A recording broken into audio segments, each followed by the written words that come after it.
You're listening to the Deep End Podcast, a ministry of Hermitage Church, where we have a conversation about Sunday's sermon and chat about ways we can go a little deeper in our faith. I'm Hunter Steinmetz, and I'm one of the pastors here at our church. Every week, we will listen in on a conversation with the preacher from this week about deeper theological pieces of the sermon and suggested practices on how we can embody this word and allow it to seep into our skin. We hope that this podcast will become a part of your weekly faith journey on your drive into work, as you do the dishes, or as you sip your coffee on Tuesday mornings. Thanks for jumping into the deep end with us. Let's listen in on this week's conversation. Hello, everyone. Welcome back to the Deep End. We're excited to be with you and talk a little bit about the book of Ezekiel that we're walking through. I'm Brad. And I'm Hunter. We're staying, like Brad said, we're staying in the book of Ezekiel, the scroll of Ezekiel, as our ancestors would call it. But we're shifting our focus from last week from kind of the big historical background, and we're just going to spend the episode talking about the main characters in the entire book of Ezekiel. And most likely, instead of going week by week of what Pastor Matt will be preaching, we'll just take a week and talk about different themes or movements in the entire book as a whole, since we're staying in one book. So, we're going to be looking at the characters, at least the ones that we've chosen to talk about. And thinking of the most obvious character, of course, is just Ezekiel himself. We mentioned last week that he was a priest turned sort of prophet, deported to Babylon in 597 BC during the second wave of exile. So unlike Isaiah or Jeremiah, who prophesied mostly within the confines of Judah, Ezekiel's entire ministry happens in exile, which we'll talk about a little bit as we continue. And it matters because he sort of becomes a bridge. He spends his, if you think about it, before Babylon actually takes over Israel, he is spending his early life training to become a priest who works in the temple and is for temple service. But now that Babylon has come and destroyed the temple, now what shall he do, right? So now he ends up being a prophet delivering oracles in a land that has no temple. Which is interesting, thinking of just the role of prophecy. And it's probably had most often been seen as kind of like in their land, but now that Ezekiel's been exiled, he's prophesying kind of in a unique way. Right. And this kind of like unique dual identity gives Ezekiel kind of an edge. He's ceremonial. His priestly training would have caused him to be ceremonial, obsessed with clean and unclean boundaries, as priests were, but also deeply prophetic, unafraid to sort of speak the judgment of God through strange symbolic actions. Yeah, we mentioned this a little bit last week, but he does lots of kind of what we would understand as crazy things. We may be confused by them. He lies on his side for hundreds of days. He cooks food over dung. He shaves his head with a sword. And it's kind of like performance art, but it's prophetic. And even before we got on here, Brad even mentioned that in some ways it's kind of like a pastor who does an object lesson. He's not just preaching the word, but he's trying to show it and live it out. And when you do an object lesson of lying on your side for hundreds of days, it's quite the object lesson. But it's intended to bring more dramatic effect to what he's trying to say. He's putting actions to the words that he's saying. Yeah, and in a way, through doing that, he's becoming the message that he's trying to proclaim. He's not just delivering it; he's actually living this embodied prophecy. He embodies their experience that they're going through, and that sort of makes him both this kind of difficult to understand, but also very fascinating and unique person. Yeah, so another character that we don't want to miss is the exilic community. Exilic is just an adjective referring to exile, so exilic, those in exile. And it's often referred to in the book as the house of Israel. So when you read the house of Israel, think of the exilic community. And these are Ezekiel's fellow exiles who are in Babylon. So those are the ones who have been exiled to Babylon. They're not the ones who have stayed, because not everyone was exiled to Babylon. It was actually a small number, those who were literate. but they're traumatized, they're confused, and they're really hopeful that this thing is going to end really quickly. Yeah. And as we learned in Jeremiah a couple months ago, that's not really how it plays out. So Ezekiel's job here in this text, which he plays multiple roles and does multiple things, but one of them is to kind of disillusion them, like you said, to this idea that they might go back very soon, to kind of shake them awake, to say, no, the temple will be destroyed. The judgment is not over yet. You still you're going to spend some time here. And they represent this theological tension. All of those people they have become so accustomed and put so much stake in the temple and in their land that was what gave them their identity. And so it actually creates this huge identity crisis for the entire people group of the Israelites. Who are they? Who are we without the land? Who are we without the temple? Who are we without a king who actually has boundaries and rules and laws?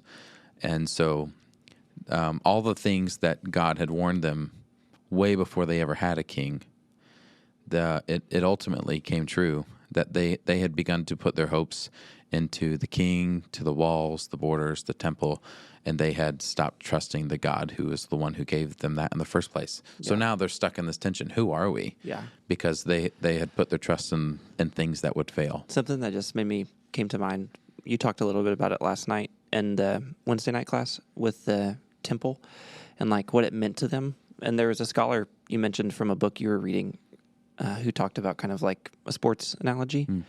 I thought that was really interesting. Yeah. So in Gary Anderson's book, now the title is that he may dwell with them. I think is what it's called. In the beginning, in Exodus, because Brad and I are doing Exodus study on Wednesday night, we would love to have you.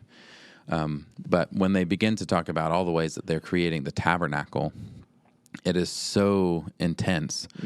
All the things they tell you, the length, the patterns, everything about it. They just go on and on and on. It's like, quit yapping about this.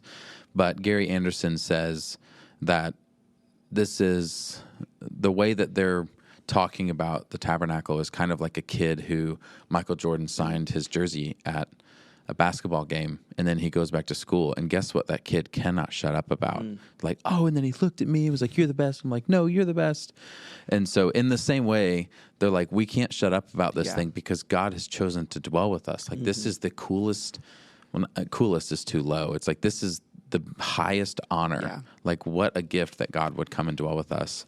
And so, but then ultimately, the God who wanted to tabernacle then is confined to, God's not confined to anything, but the people want him to be in a temple. Yeah. God is actually against that. Yeah. And now they're in this moment of crisis where this is gone. So it makes sense where the people in exile are like, we have to get back to the temple. But Ezekiel's like, wait, this might not be what the end is, or the end of all this is. But what if God's doing a new thing? Yeah. And here he kind of, I think it's in this, just in the book of Ezekiel, he names the people's sins, which is kind of, it's just interesting.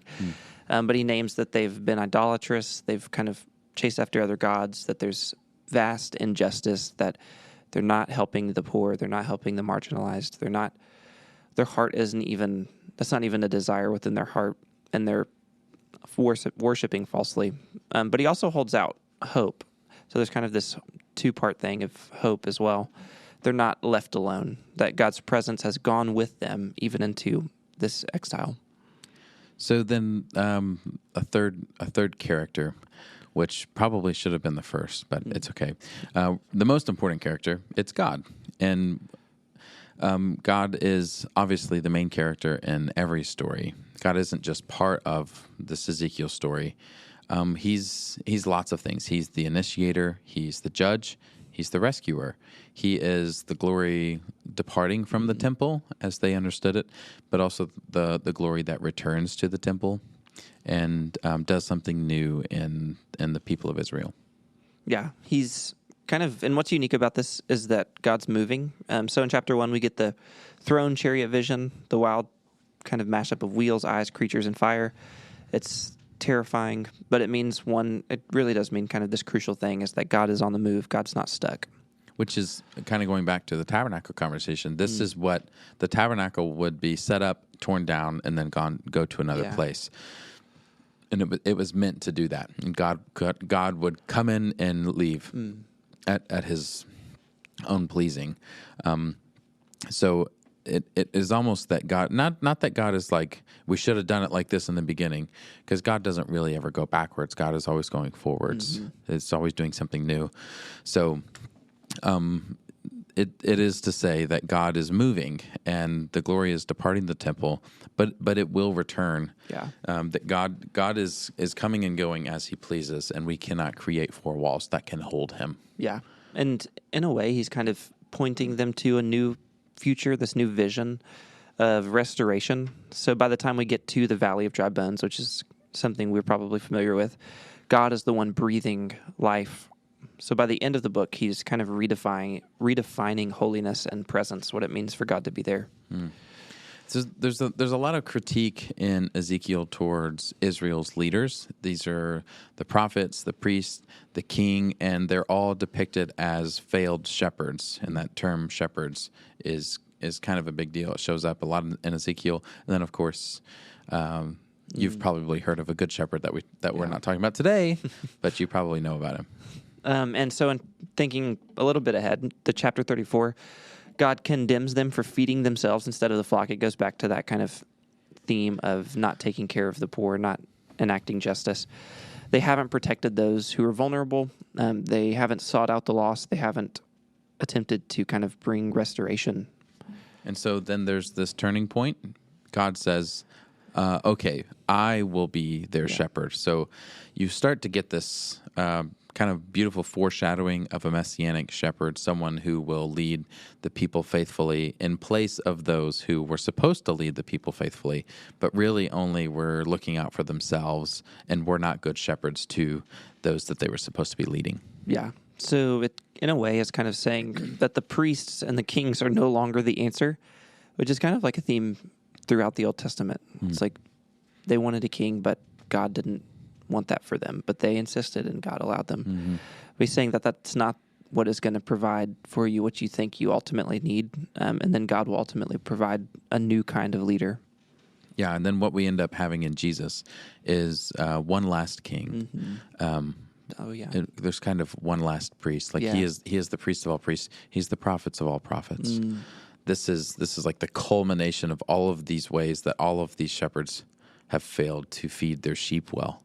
And finally, we have a good shepherd who does all of these things well. Another category of characters that we can't ignore, obviously, is the nations. And this is everyone else that Israel has a relationship with who, like in 1 Samuel, they say, we want to be like the rest of the nations. It's like, why? God, okay, fine. So these nations are like Babylon, Egypt, Tyre, Edom, and lots of other nations. But they're treated as both instruments of judgment, but also eventual recipients of judgment themselves. So God uses them, but also they are also accountable to their actions. Yeah. So God doesn't force them; He just uses them. Yeah, it's kind of like this double-edged sword. God uses Babylon to discipline Israel, which is a really touchy word. But if you read passages like Habakkuk, it says even like God appointed these people to come and kind of enact a judgment. But then God holds those people who are appointed accountable as well for their violence later on in the narrative. Yeah, and there is a really fine line because at least as Nazarenes, as Wesleyans, we don't believe that God like so hardened people's minds and hearts that God used them to attack Israel and then just turns around and holds them accountable for something that God made them do in the first place. This is something that Babylon had wanted to conquer the northern and southern kingdoms for a really long time. And so even like in, I believe it's Isaiah 5, God tells a parable of the vineyard, similar to what Jesus is doing later multiple times.